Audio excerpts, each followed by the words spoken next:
بسم اللہ الرحمن الرحیم۔ پیارے دوستوں، آپ دیکھ رہے ہیں اسلامک کہانی۔ مجھ ناچیز کو دنیا امن رضا قادری کے نام سے جانتی ہے۔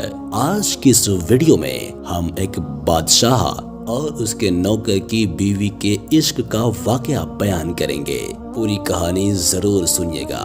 ایک بادشاہ محل کی چھت پر ٹہلنے چلا گیا۔ ٹہلتے ٹہلتے اس کی نظر محل کے نزدیک گھر کی چھت پر پڑی، جس پر ایک بہت خوبصورت عورت کپڑے سکھا رہی تھی۔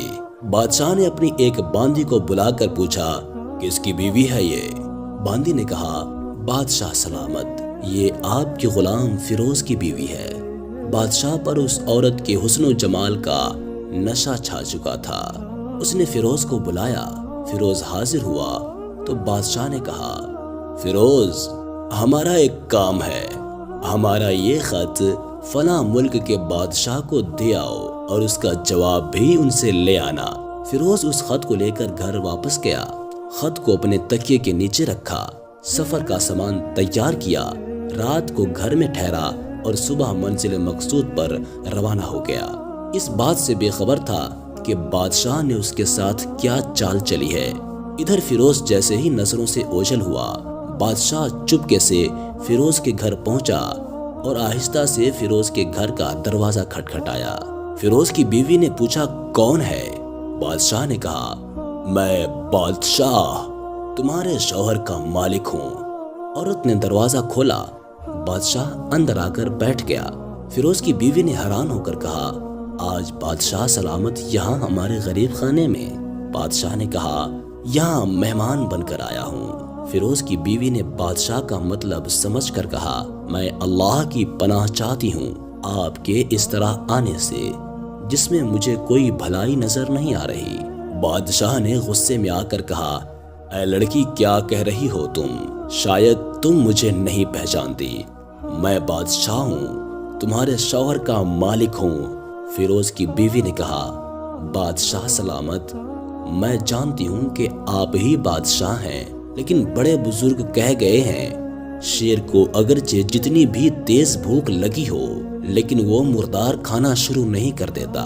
اور کہا، بادشاہ سلامت، تم اس کٹورے میں پانی پینے آ گئے ہو جس میں تمہارے کتے نے پانی پیا ہے۔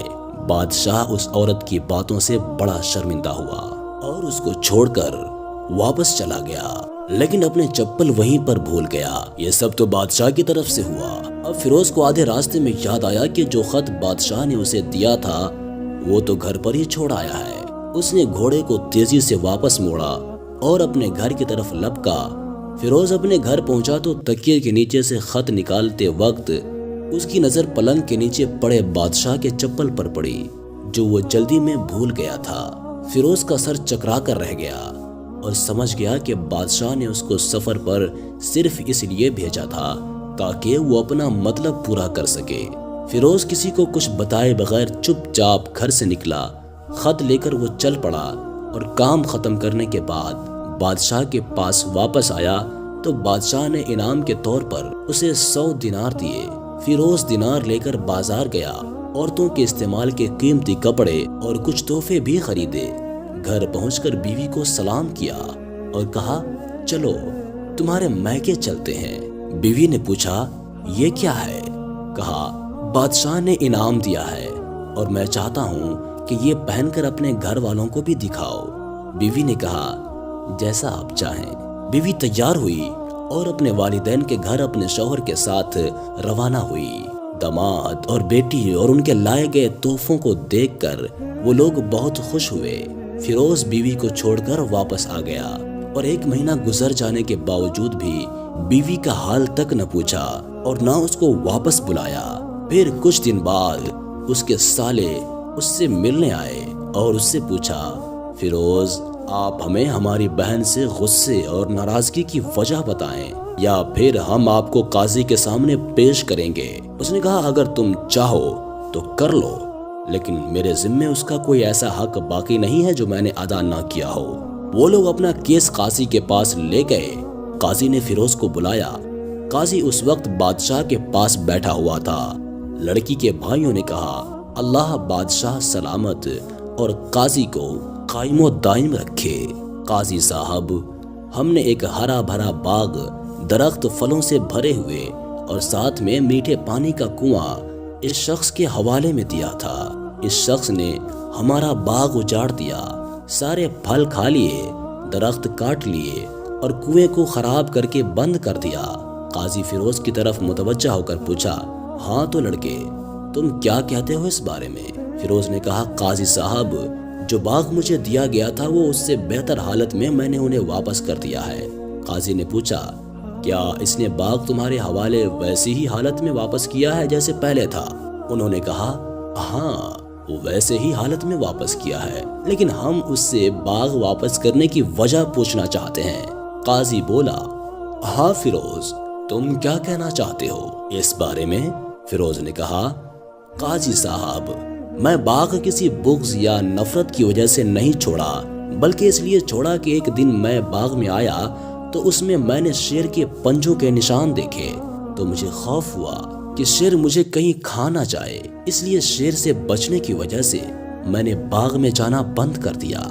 بادشاہ جو ٹیک لگائے یہ سب کچھ سن رہا تھا، اٹھ کر بیٹھ گیا اور کہا، فیروز، اپنے باغ کی طرف امن اور سلامتی سے جاؤ اور نہ ڈرو۔ اللہ کی قسم، اس میں کوئی شک نہیں کہ شیر تمہارے باغ میں آیا تھا، لیکن وہ وہاں پر نہ تو کوئی اثر چھوڑ سکا، نہ کوئی پتا توڑ سکا اور نہ ہی کوئی پھل کھا سکا۔ وہ وہاں تھوڑی دیر ٹھہرا اور مایوس ہو کر لوٹ گیا، اور اللہ کی قسم، میں نے کبھی بھی تمہارے باغ کے قریب لگے مضبوط دیواروں جیسی دیواریں نہیں دیکھی۔ فیروز اپنے گھر لوٹ آیا اور اپنی بیوی کو بھی واپس لے لیا۔ یہ فیروز، اس کے سالوں اور بادشاہ کی عقل مندی تھی کہ انہوں نے سارا ماجرا ہی مثالوں سے سلجھا لیا، اور نہ تو قاضی کو پتا چل سکا، نہ درباریوں کو پتا چل سکا، اور نہ کسی اور کو کہ آخر ماجرا کیا ہے، یہ کس بارے میں بات کر رہے ہیں۔ کیا خوب بہتر ہے اپنے اہل و عیال کے راز چھپانا تاکہ لوگوں کو پتا نہ چلے، اپنے گھروں کے بھید کسی پر ظاہر نہ ہونے دیا کریں۔ ہم یہ امید کرتے ہیں کہ آج کی یہ ویڈیو آپ کو پسند ضرور آئی ہوگی۔ ویڈیو پسند آنے کی صورت میں ویڈیو کو لائک کرنے کے ساتھ ساتھ دوستوں کے ساتھ بھی شیئر کیجیے گا۔ اپنا اور اپنے پیاروں کا بہت سارا خیال رکھیے گا۔ اللہ حافظ۔